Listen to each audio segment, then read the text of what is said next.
Hello friends, जय माता दी। कैसे हैं आप सब? दोस्तों, हर मनुष्य अपने जीवन में आगे बढ़ने का प्रयास करता है।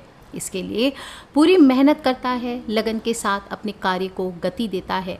इसके बावजूद भी कुछ लोग जीवन भर गरीबी हो, दरिद्रता हो, आर्थिक संकट हो, पैसे की प्रॉब्लम हो, इसका शिकार बने रहते हैं। भरपूर मेहनत करते हैं और अमीर बनने के सपने देखते रह जाते हैं। इसके कारण बहुत से हो सकते हैं। कोई मनुष्य तो अज्ञानता के कारण इसको समझ नहीं पाता और कोई मनुष्य वास्तुशास्त्र की बताई गई कुछ ऐसी गलतियां जो हमारे शास्त्रों में बताई गई है वो करता रहता है, जिसके वजह से घर में सदा दरिद्रता बनी रहती है।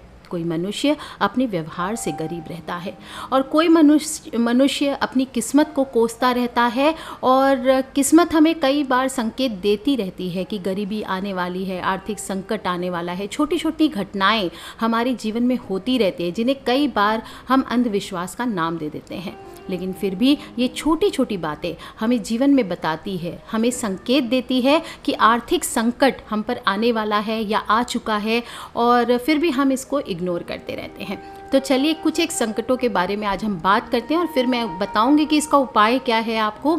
इसमें सबसे पहले आती है झाड़ू। जिस घर में झाड़ू का अनादर होने लगे, लोग जिस घर में पैर से ठोकर मारकर झाड़ू को इधर उधर फेंकते हैं, कहीं भी रख कर उसे फेंक कर छोड़ देते हैं, आते जाते लोग जो बाहर के लोग हों उन्हें घर की झाड़ू दिखाई देने लगती है। जानवरों को मारने के लिए झाड़ू का इस्तेमाल किया जाता है। झाड़ू को भिगो देते हैं, पानी में हर समय भिगो कर रखते हैं, और जिस घर में झाड़ू बार बार टूट कर बिखरती है या बहुत पुरानी झाड़ू बिल्कुल टूट कर सीक के समान हो गई फिर भी उसका इस्तेमाल करते रहते हैं, ऐसी घर में माता लक्ष्मी को कोई नहीं ला सकता है। अपने आप माता लक्ष्मी उस घर से चली जाती है। आपने अक्सर बड़े बुजुर्गों को कहते सुना होगा कि ये काम मत करो, वो मत करो, झाड़ू को ऐसे मत लगाओ। हमेशा इन बातों को हम लोग अंधविश्वास और फूहड़ता का नाम देकर के इग्नोर कर देते हैं, लेकिन आपको बता दूं ये बहुत हद तक सही है। एक दो बातें भले आपको छोड़ दीजिए कि शाम को झाड़ू मत लगाओ, इसके अलावा कई बातें हैं प्रैक्टिकली जो लगता है कि जैसे घर पर हम पैसे छुपा करके रखते हैं, वैसे ही हमेशा ध्यान रखना चाहिए घर में भी झाड़ू को छुपा करके रखना चाहिए। और झाड़ू हमेशा साफ सुथरी रखें, समय समय पर 2-3 महीने 4 महीने में झाड़ू को बदलते रहें। और किचन हो, बेडरूम हो, ये जगहों पर झाड़ू को नहीं रखना चाहिए। जैसे कई लोग पलंग आदि के नीचे रख देते हैं, तो ऐसे में भी ना रखें। और जब भी नई झाड़ू लेकर के आते हैं, नई झाड़ू कब खरीदनी चाहिए? कड़े वारों को, यानी कि मंगलवार, शनिवार और रविवार। शनिवार को कुछ लोगों को नहीं खरीदनी चाहिए ग्रहों के अनुसार, तो इग्नोर करें। रविवार या मंगलवार को लेकर के आएँ और शनिवार के दिन से पहली बार आपको न्यू झाड़ू का इस्तेमाल करना चाहिए। पुरानी झाड़ू जो है वो शनिवार के दिन या किसी भी अमावस्या तिथि को आपको घर से बाहर फेंकनी चाहिए। कचरे के डब्बे में डायरेक्ट फेंक दीजिए, कोई हर्ज नहीं होता है। और ध्यान रखें, अपने झाड़ू को जब भी न्यू झाड़ू का इस्तेमाल करते हैं, एक कलावा, जैसे आपने रक्षाबंधन अपने भाई को बांधा, इसी तरह से झाड़ू को माता लक्ष्मी को एक कलावा आपको बांध करके फिर इसके बाद झाड़ू का इस्तेमाल शुरू करना चाहिए। कभी भी अनादर ना करें। अब दूसरी चीज़ आज मैं जो बताने जा रही हूँ बहुत एक्साइटिंग हो सकता है। अचार हम क्या करते हैं, हमेशा खाने का इस्तेमाल, मुंह में टेस्ट के लिए इस्तेमाल करते हैं, पर आपको बता दूं कि ये अचार भी अशुभ संकेत देता है। कई बार आपने देखा होगा, कई घरों में ऐसा बोला जाता है कि पीरियड्स में स्त्रियों को अचार नहीं छूना चाहिए, उसमें फुफुंद आ जाती है। कई बार आपने देखा होगा वाइट कलर की पूरी फुफुंद आ जाती है। ये चीज़ प्रैक्टिकली मैंने आंखों से देखी हुई, इसका मुझे कोई वैज्ञानिक कारण नहीं पता है, लेकिन फिर भी मैंने ये संजोग कहा जा सकता है या पता नहीं कुछ साइंटिफिक इसका रीज़न होगा, पर प्रैक्टिकली देखा है कि अचार खराब हो जाता है। अच्छा, अचार ऐसे खराब होना अशुभ शुभ नहीं इसको कह सकते, लेकिन अगर सपने में आपने अचार देख लिया तो ये अशुभ हो सकता है। सपने में अचार देखना माना जाता है कि आपको कोई अशुभ समाचार मिल सकता है, किसी की तबीयत खराब होने का संकेत मिल सकता है, हो सकता है हॉस्पिटलाइज तक होने की नौबत इंसान की आ जाए। इसी तरह से अगर किचन में और भी चीज़ें हैं, कई बार क्या होता है नमक गिरने लगता है, पानी बार बार हमारे हाथ से छूट के गिरने लगता है, दूध उफन जाता है बार बार घर में, नहीं चाहते, बिल्कुल कम आंच में आपने रखा है फिर भी दूध का उफान बिल्कुल आकर के गिर ही जाएगा।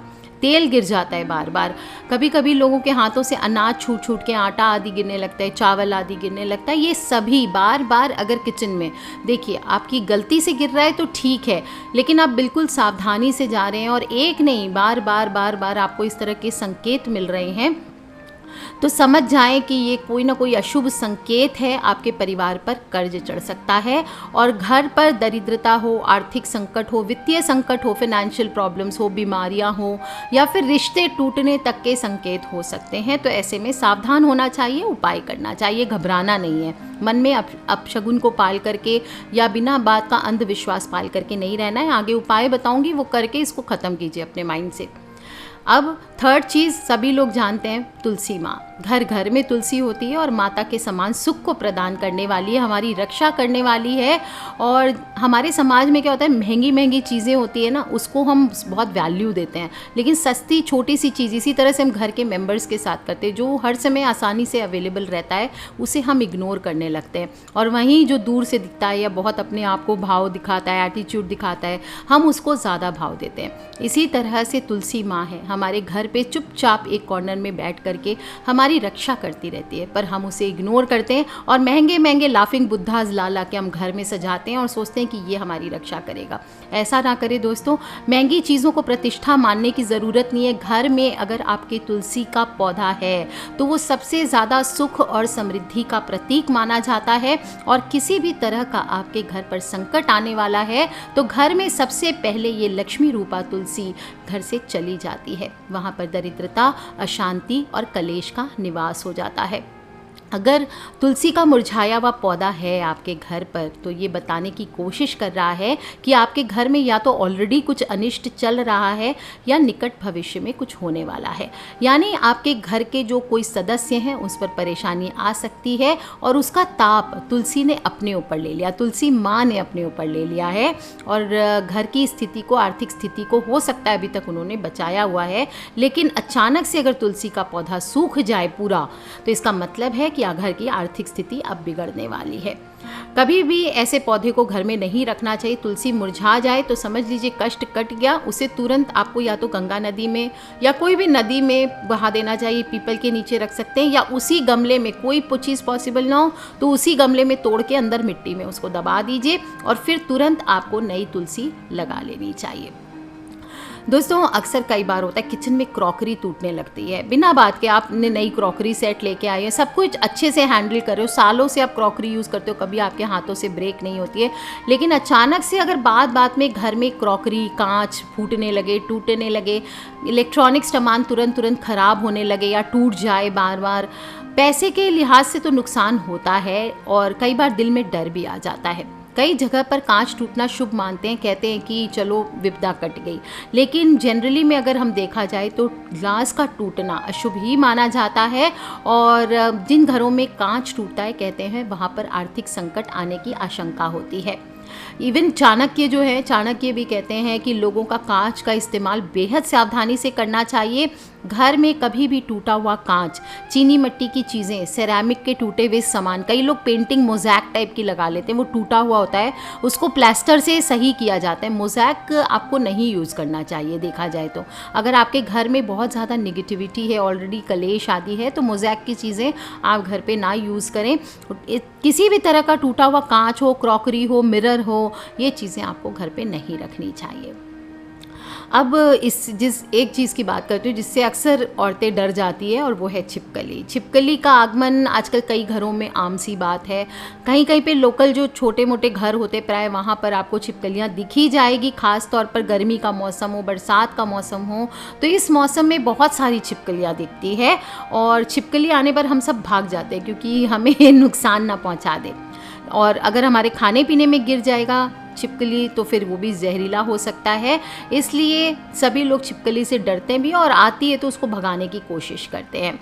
लेकिन कई लोग मानते हैं कि घर हमेशा धन धान्य से भरा रहता है। जिस घर में छिपकली होती है उस घर में सदस्यों के बीच सामंजस्य बना रहता है। और दो छिपकलियां अगर एक साथ होती है तो पति पत्नी, कहते हैं नर और मादा छिपकली के संयोजन से घर में पति पत्नी के बीच में अच्छी सेटिंग होती है या सामंजस्य बना रहता है। हो सकता है आपके घर में कोई मित्र भी पुराना आ सकता है और अगर आप नया घर में जा रहे हैं या गृह प्रवेश के दौरान आपको छिपकली दिख जाती है तो ये किसी पूर्वज या पितृ के स्वरूप में भी हो सकती है। ऐसा माना जाता है कि अगर छिपकली दिख जाए गृह प्रवेश के समय तो पितर के रूप में दिखाई देते हैं और अपना आशीर्वाद देने आए हैं। लेकिन अगर आपको छिपकली मरी हुई दिख जाए तो फिर समझ लीजिए कि ये आपके लिए बहुत बड़ा अपशगुन हो सकता है। एक तो बीमारियों की ओर संकेत करता है, गृह स्वामी के एक्सीडेंट्स आदि की ओर संकेत करता है, कोई बड़ी विपदा, कोई आर्थिक नुकसान, बड़ा नुकसान, कोई शेयर्स में या किसी डील में, किसी ज़मीन जायदाद में नुकसान होने की संभावना बताता है। और ऐसे में अगर मिट्टी में दबी हुई छिपकली दिखाई दे जाए, मिट्टी में दबी हुई है, तो भी ये अशुभ संकेत होता है। आपको तुरंत उसे हटवाना चाहिए और वहाँ पर गंगा जल का छिड़काव करना चाहिए। अब बात कर लेते हैं कागले की। कागला यानी कौवा। मोरी अटरिया पे कागा बोले, मेरा जियरा डोले, कोई आ रहा है। बहुत ही फेमस कहावत है। कौवा जो पक्षी है छत की मुंडेर पर अक्सर बैठ करके काँव काँव करता है। आजकल तो पोल्यूशन की वजह से शहरों में दिखते नहीं है कौवे, फिर भी कहा जाता है कि उसका बार बार बैठना और उड़ जाना किसी प्रियसी पत्नी के लिए इशारा है। उसके प्रेमी यानी प्रियतम के आने की खबर है और उसकी अधीरता में वो गुनगुना रही है। कहीं बहुत रोमांटिक तो कहीं कुछ लोगों का मानना है कि कौवा बहुत ही गंदा जानवर है, हर चीज़ की कीमत लेता है। जिसने पहले नज़र में ही ऐसा कहा जाता है कि कौवे की आंख पहचान ली वो सब जान जाता है। कहा जाता है अगर यात्रा पे आप जा रहे हैं और कौवे की चोंच में गोश्त या हड्डी का टुकड़ा अगर बीच में आ जाए, आप ले जाते हुए उसे देखें, तो ये आपके कार्य में व्यवधान पैदा करेगा। आपको अगर यात्रा पे जा रहे हैं तो यात्रा में सावधानी बरतनी होगी। थोड़ी पूजा पाठ करके भगवान का नाम लेके मुख में तुलसी लेकर के जाइए। और यदि कौवा पक्षी यात्रा करते वक्त ऊपर से नीचे की ओर उतरता हुआ दिखाई दे तो समझ जाइए कि कार्यों में बाधाएं आ सकती है। सावधानी पूर्वक कार्य को करें। यदि कौवा उड़कर घर की दक्षिण दिशा की ओर चला जाए जब आप काम पे जा रहे हैं तो कार्य में असफलता मिलती है, और उत्तर दिशा की ओर जाता है तो कार्य देरी से बनता है। और किसी भी समय पर अगर कौवा संभोग करता हुआ दिखाई दे तो कहा जाता है मृत्यु तुल्य कष्ट या मृत्यु का समाचार मिलता है। ऐसे में आप वापस घर जाएं, अपनी मुहूर्त को चेंज करें, थोड़ा बैठ जाएं, पानी वानी पिएं, भगवान का नाम लें। इसके बाद हो सके तो एक हनुमान चालीसा का पाठ करके आपको दोबारा से अपने कार्य पे निकलना चाहिए, यानी मुहूर्त बदल लेना चाहिए। अब आपने अपनी नानी दादी से भी सुना होगा कि सिंदूर का गिरना बहुत अशुभ संकेत माना जाता है, इसलिए सभी लोग जो सुहागनें होती है वो अपने सिंदूर को बहुत संभाल कर रखती है। सिंदूर का गिरना बहुत अशुभ होता है, पति की आयु पर संकट आ सकता है और इसीलिए सिंदूर को बहुत संभाल कर रखना चाहिए। लेकिन फिर भी अगर संभालने के बाद भी बार बार अक्सर आपके सिंदूर गिर जाती है हाथ से छूट करके या लगाते वक्त ज़मीन आदि पर गिर जाती है तो आपको थोड़ा सा ध्यान रखना चाहिए। पार्वती माँ की पूजा करनी चाहिए। पार्वती माता को आप 16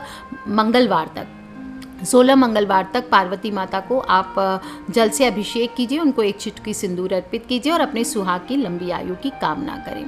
दोस्तों ये तो हुई निशानियाँ या संकेत। पर कहा जाता है जिन घरों में प्रतिदिन पूजा पाठ होती है, जिन घरों में अपने आप जो भी धर्म को बिलोंग करते वो मैटर नहीं करता, आप अपने अल्लाह को मानते हैं, आप अपने क्राइस्ट को मानते हैं, आप जिस भी देवी देवता को या आप अपने जो भी ईश्वर को मानते हैं या आप स्वयं को मानते हैं, गौतम बुद्ध को मानते हैं, तो जिस भी घर में अपने इष्ट का, अपने भगवान का, अपने जो भी देवी देवता हैं उनका ध्यान किया जाता है, उन घरों में हमेशा सकारात्मक ऊर्जा बनी रहती है।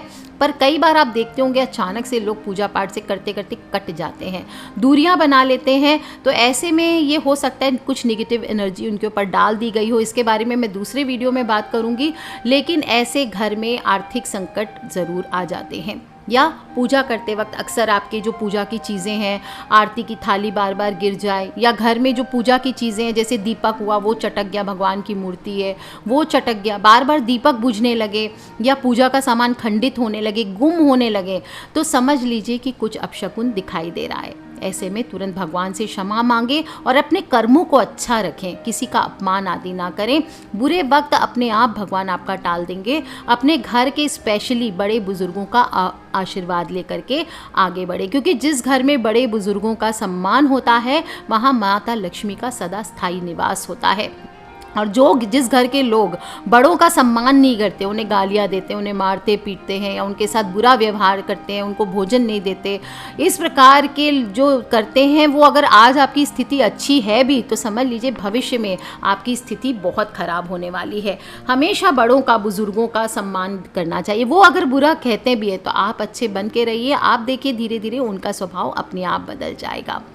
क्यों घर में महिलाओं का सम्मान, महिलाओं को भी चाहिए कि पुरुषों का सम्मान करें, उनके परिवार का सम्मान करें, और पुरुषों को भी चाहिए कि महिलाओं का सम्मान करें, क्योंकि शुक्र और चंद्रमा की अशुभता हो जाती है अगर आप महिला का अपमान करते हैं, और इसके कारण घर में दरिद्रता का निवास होता ही होता है। जिस घर में महिला का या जिस कहीं पे किसी भी स्थान पर महिला का अनादर किया जाता है, वहाँ पर माता लक्ष्मी अपने आप वहाँ से रास्ता दूर कर लेती है। आपको दर दर भटकने की नौबत आनी ही पड़ती है। अच्छा, अब घर के जो दक्षिण पूर्वी कोना है वहाँ पर आपको अग्नि कोण में अगर आप जल रखते हैं, अग्नि कोण जो होता है यानी कि south east corner of the house, वहाँ पर अगर आप पानी रखते हैं, क्योंकि वो अग्नि का स्थान होता है, वहाँ जल नहीं होना चाहिए। ऐसी जगह पर दरिद्रता हमेशा के लिए वास कर जाती है। और कुछ लोग होता है बहुत देर तक सोते हैं सुबह और रात को देर तक जागते हैं, ऐसे भी जगह पर शनि और चंद्रमा का कुछ दुष्प्रभाव होता है, इससे भी घर में दरिद्रता आती है। कुछ लोग अपने घर में चीज़ें हैं, गंदे कपड़े हैं, इधर उधर फेंक के रखते हैं, टूटी फूटी चीज़ों को जमा कर करके रखते हैं, इससे भी माता लक्ष्मी नाराज़ होती है, आर्थिक संकट आता है। अब अगर आपको ये निशानियाँ दिखती है तो क्या करना चाहिए? ऐसे में आपको एक काम करना है, अगर इस तरह के चिन्ह आपको बार बार दिख रहे हैं तो बिना मन में किसी प्रकार का अंधविश्वास पाले, आपको सुबह सुबह जब जल्दी उठते हैं तो नहा धो करके साफ कपड़े पहनिए, हल्के रंग के वस्त्र पहने आप, और गेहूं के आटे का एक दिया बना लीजिए। अब इस दिए में आप कलावे की बाती डालिए और देसी घी, अगर आप अफोर्ड नहीं कर सकते देसी घी तब उस केस में आप तेल यूज़ कीजिए, नहीं तो आप देसी घी का ही इस्तेमाल करें, और उसमें कपूर भी आपको रखनी चाहिए। और फिर भोलेनाथ हो, हनुमान जी हो, जो भी आपके इष्ट देवता हो, लक्ष्मी नारायण हो, या फिर आप जो दूसरे जीसस क्राइस्ट को मानते हैं तो उनके सामने आप इसको जला सकते हैं या कैंडल जला सकते हैं। और इस प्रकार से आपको ये दीपक जलाना चाहिए और अपना मुख उत्तर की ओर रख करके दीपक जलाइए, रीढ़ की हड्डी को सीधा रख लीजिए। और अगर आपके पास स्फटिक की माला है तो स्फटिक की माला से या फिर 108 मिश्री के दाने आप गिन करके रख लीजिए, उससे आपको 5 माला का ओम दारिद्र ध्वंसनी नमः, क्या बोलेंगे? ओम दारिद्र ध्वंसनी नमः, इस प्रकार से बोल करके आपको जप करना चाहिए, या फिर ओम ह्रीम श्रीम महालक्ष्मी नमः। इस प्रकार से आपको लाल आसन पर बैठ करके इस पाठ को कर लीजिए, 5 माला का जप कीजिए और अपने घर में अन्न धन और बरकत के लिए भगवान से प्रार्थना करें। किसी भी तरह की भूल चूक जाने अनजाने में हुई है उसके लिए क्षमा मांगे। और फिर थोड़ा सा गुलाब का इत्र आप अर्पित कीजिए और उस शीशी को अपने पास रख लीजिए और अगले 43 डेज तक रोज़ अपनी नाभि में उस इत्र को आपको लगाना चाहिए। दोस्तों, थोड़ा सा कुछ ना कर सकें ये सब भी तो ज़रूरतमंद लोगों को खाना खिलाएं, कोई भी अमावस्या तिथि पर थोड़ा सा उपाय करें। इस तरह से दोस्तों हम सब इंसान हैं, कभी ना कभी जाने अनजाने हम सब से गलतियां हो जाती हैं, अचानक से कोई वस्तु या सामान हमारे हाथों से गिरता ही रहता है। तो अगर एक बार गिरा, 2 बार गिरा, चलिए इसे आप नॉर्मली नज़रअंदाज कर सकते हैं, लेकिन अगर बार बार हो रहा है तो इसे सामान्य प्रक्रिया समझकर नज़रअंदाज ना करें। ध्यान रखें, नॉर्मल में इतना इसे अंधविश्वास मान सकते हैं, पर वास्तु में, ज्योतिष में इन संकेतों को भविष्य में आने वाले बुरे समय का हम संकेत मानते हैं। हमारे दैनिक जीवन में होने वाली ये छोटी छोटी बातें होती है जो अशुभ समय का संकेत देती है, और इन्हें बिना वहम पाले बार बार ये चीज़ें हो रही है तो एक बार ध्यान ज़रूर दें और अपने फ्रेंड्स, फैमिली, मम्मी पापा, भाई बहन, बच्चे सभी लोगों से इसे शेयर ज़रूर करें, क्योंकि अगर ऐसी घटनाएं उनके साथ भी हो रही है तो उनको क्या उपाय करके इस बुरी चीज़ को अपने जीवन से दूर कर लेना है। उपाय को कर सकते हैं, सो कर लीजिए उपाय दोस्तों। खिलखिलाते रहें, मुस्कुराते रहें। आज के लिए इतना ही। Take care friends, love you all. जय माता दी, बम बम भोलेनाथ की।